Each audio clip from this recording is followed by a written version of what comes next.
Good morning, everyone. My name is Diane Tarantini, and I'm going to read you a story today.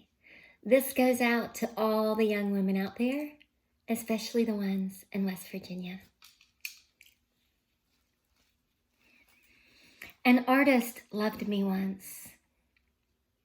It's wonderful to be loved by an artist.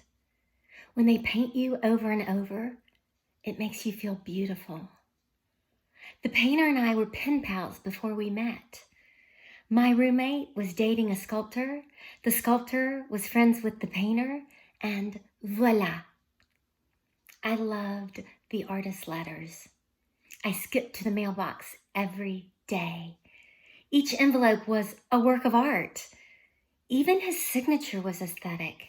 A swoop of a first initial, a period, then his last name scrawled. You can fall in love with someone who writes you a lot. Happens all the time these days.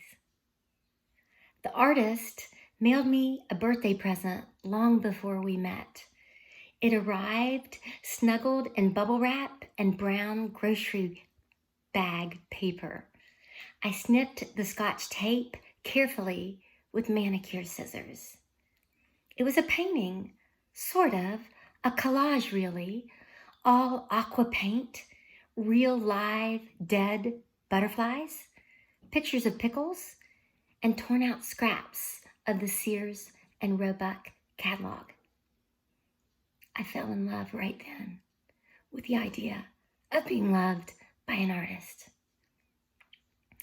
The artist was older than me, and that felt cool. He'd been a hippie, a druggie, a lush. He'd climbed 12 steps more than once. He did all the wrong things right. He wore leather pants and had his right ear pierced. The painter liked when people swore he was Rod Stewart's doppelganger. Even so, he let me dye his hair and eyebrows the color of a carrot, even though it was beautiful just the way it was, the shade and texture of a Palomino pony's forelock. The artist picked me up for our first date in a convertible Cadillac. Once upon a time, powder blue. He called it the Land Shark. It rode so low to the ground, it felt like the Flintstone Mobile. We ended up at a jazz club in Charleston. I don't care much for jazz, but I was willing to give it a try if it would make me cool, like an artist. After he ordered me a shot of ouzo and a glass of ice, the artist demonstrated how to melt drops of water into the licorice-smelling liqueur to create little cloudy jet streams. He wanted to sniff my ouzo breath so I can remember, he said. I wondered if he meant me or the ouzo. He called me his little prairie chicken, liked that he could pinch an inch over the top of my Levi's. When I hold a woman, I don't want it to feel like I'm hugging my brother. He only had one brother, a little guy 10 years younger, whose face resembled a bowl of cream of wheat with raisins for eyes. He was a certified genius. The painter's dad was a big man with a Dunlopped belly. It Dunlopped over his belt. He worked at Union Carbide. The artist's mom was tiny, like Carol Burnett, but with dark hair instead of red. She worked at the DMV and had all kinds of stories about people with weird first names. I think the topper was Placenta, she said. She told me her mother heard the word when she was in labor, thought it was pretty, and that's how she got her name, Placenta Ann Jones. I never forgot that.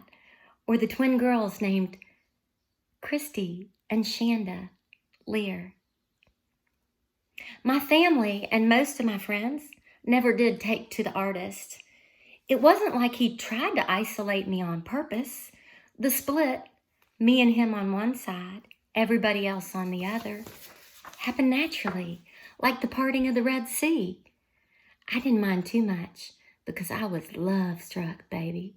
I was absolutely certain that love would keep us together. My best friend growing up had a habit of dating all the wrong guys. The fact that she was the only person I knew who approved of the painter should have been a do not enter this relationship sign, but it wasn't until later. One night at the top of Campus Drive, the artist grabbed my arm, twisted and squeezed until I screamed, "Help!" And somebody did.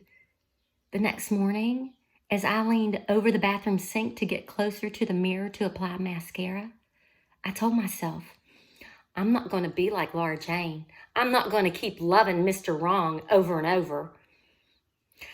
There was lots of stuff the painter wanted me to do that I didn't. I reckon that's why he left me for another prairie chicken.